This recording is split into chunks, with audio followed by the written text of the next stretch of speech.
You can also imagine maybe John Wayne as Macbeth going, well, is this a dagger I see before me? Good morning, Vietnam! Hey, this is not a test. This is rock and roll. Mad, manic, out of control, off the wall, over the top. All right. Hey, Those are the terms the critics have used to describe the roles that Robin Williams seems to play so well. You behave like a buffoon.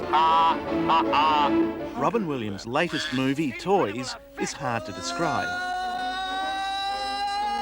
Is this a good movie? Do you like it? Yes, I love it. I'm very proud of it. It's a wonderful, strange piece, and that's why I love it. Because it's unlike anything you've ever seen before, which I think is also great.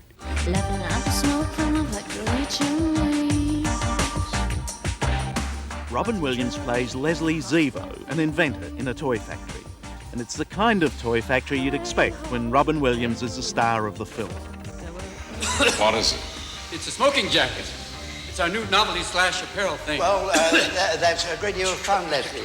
But can't you put yourself out now? I wish I could, Owen. Let me find the off button. I think a boat's coming up. It's a large boat. Owen, save the women and children. I'll go down with the general. General, lifeboat. Ah, that's better. Remind me. Make a note. Make off button more accessible. Back in the real world, if such a place exists for Robin Williams, he's a father of 3 young children. And toys is a subject that sometimes worries him. Very bad, babe. The kids have too many toys in this country. In the West, indeed, the kids have too many toys. It may be true. It also, I think they have toys that don't allow them to use their imagination. So many toys they've forgotten how to play. Yeah, because when you have that many things, you're just kind of inundated. You can see that sometimes where they go, where do I begin? You know, and they also have toys that do everything for them so they don't have to create it. I mean, they have interactive toys. They have the ones that, good morning, how are you? I'm always frightened that those interactive ones, you're going to wake up one day and they have a little knife going, I don't like Daddy. These are the things you have to remember that. Even video games, you know. I play them with my son, but it seems like everything is done for you. You don't have to imagine it. There's also a dangerous thing because you tend to just be focused on the game and you won't relate to each other. You just be like this. It's like kiddie cocaine. You know, just another cartridge, man. I just need one more cartridge.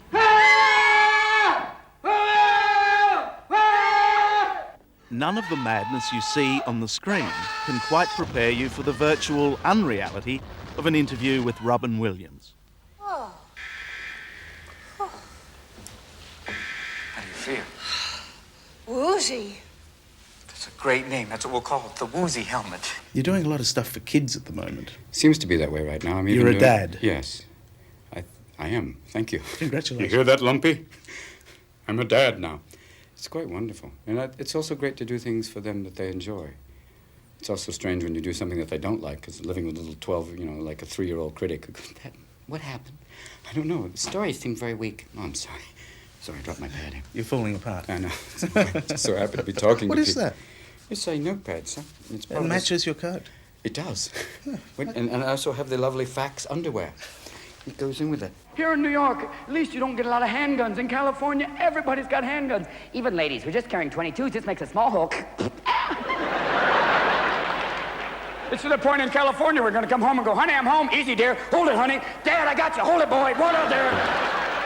In the late 70s, still a little-known stand-up comic, Robin Williams was discovered for the television comedy hit Mork and Mindy. I missed. Must never. It was appropriate that the man now known for his off-the-planet style should have started out as an alien.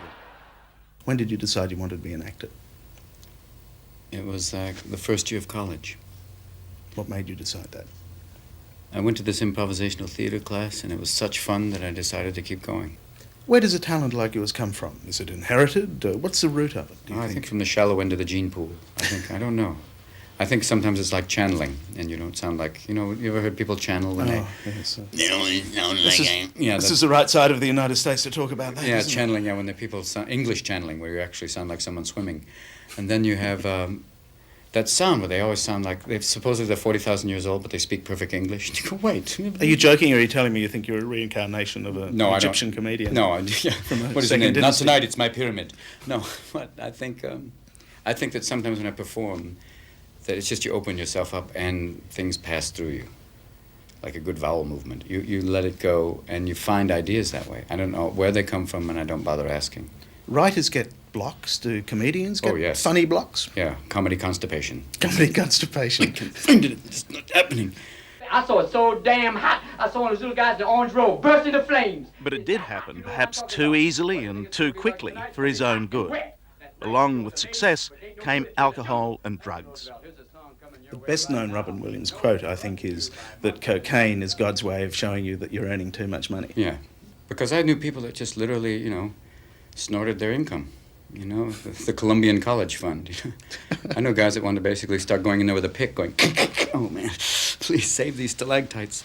That was the whole thing. It was, but the truth is, a lot of times you don't have to pay for it if you're famous, because people want to give it to you, because they somehow gives them control over you. Because once you're really into it, you'll do anything. You'll talk to people that you normally wouldn't talk to in daylight, but you'll hang out with them till 4 o'clock in the morning. And that's what's ludicrous. Why did you do it so much, though? I don't know, because people said, do you have a drug problem? I say, no, everybody has it. Everyone offers it to you at a certain point.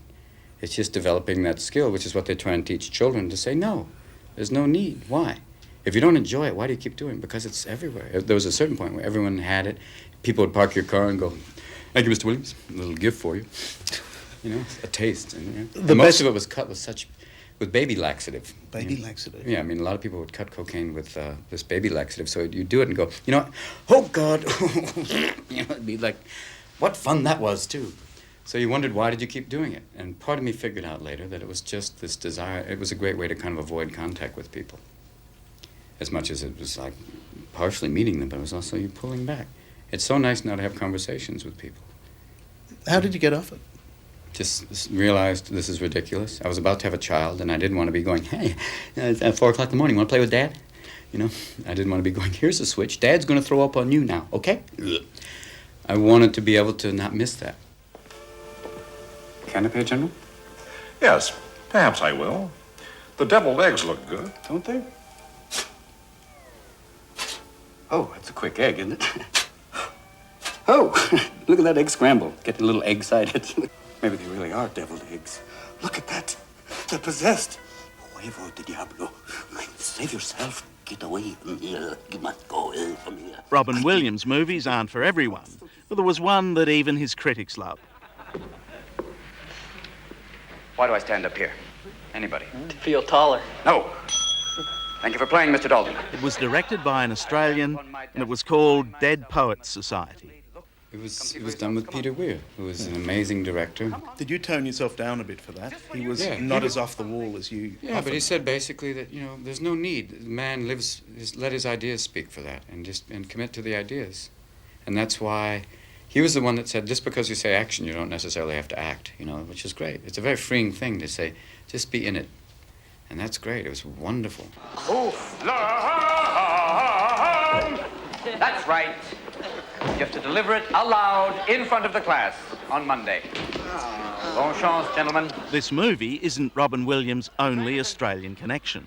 Hello, I'm a nocturnal placental flying mammal, a member of the family of Pterodidai, or Pterodidni. If you can't tell, I'm a bat! I did that cartoon, Fern Gully, which was trying to just make a point, just to try and, teach a little awareness on that level. This was an Australian setting? Yeah, it was on the Australian rainforest, which you're losing at a rapid rate, and so are we. Everyone, they're cutting them down. In America, everyone talks about the Amazonian rainforest, but America has lost more of their old-growth, incredible woods than any place, and they're all gone. And it's usually just to sell to Japanese for paneling. Do people want to hear Robin Williams tell them that? Don't we want a comedian to divert us from problems we can do nothing about? Yeah, you could, and it'd be quite nice, and then eventually we'll all be doing comedy, and I'll be going... Don't you just hate it when your oxygen filter backs up? The other day I went out on... I was thinking all the time that we've been living here that there are other possibilities that we can do. You can divert or you can make people aware of it, and that's what comedy can do without, stuffing it down your throat, He may spend most of his time laughing at life, but when it comes to the environment, the jokes become serious. It was weird that Bush, during the end of the campaign, was attacking Gore, saying the ozone man. When in Australia, you know that's a bit Yes, of we truth. do. We've had them all burned off our faces. Very much. I mean, it's that thing of knowing that now you have to go back. Hold on, dear. Put on a 40 block. Do you have any of that, darling? You have. Going outside now. Do you have the lead suit, Dad? I'm going surfing. Great. Now talk Does to that people. an Australian accent? It's close. It's No. about as good as Meryl Streep's. Yes, exactly. Look at that. It's a dingo. My baby, not no, some Shakespeare. Must be hard when people do an accent. You go, oh, great, thanks. You've got the mate. wrong hat for it. If you borrowed my hat, you Yeah, could put on the probably Cuba. give Can I him borrow the hat. Cuba right there? Thank you very much. Just do this for Peter Weir. Thank you very much. So Shakespeare, you know. All right then. So a couple of fasters. Sit down. Turn it down at the Turn it front. down, yeah, put it down the That's- front, then you look like, I'm just so happy to be here.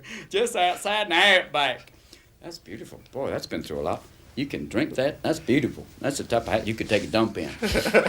Big old hat. Survive an interview with Robin Williams, and you come to realise that with all those madcap, manic characters he plays in his films, it's not really acting at all. It's just Robin Williams being himself. I'm Leslie Zevo. I know. You're silly. I'm very silly, but that's what I do for a living.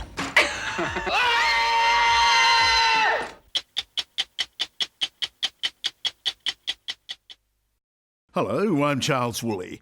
Thanks for watching. To keep up with the latest from 60 Minutes Australia, make sure you subscribe to our channel. You can also download the 9Now app for full episodes and other exclusive 60 Minutes content.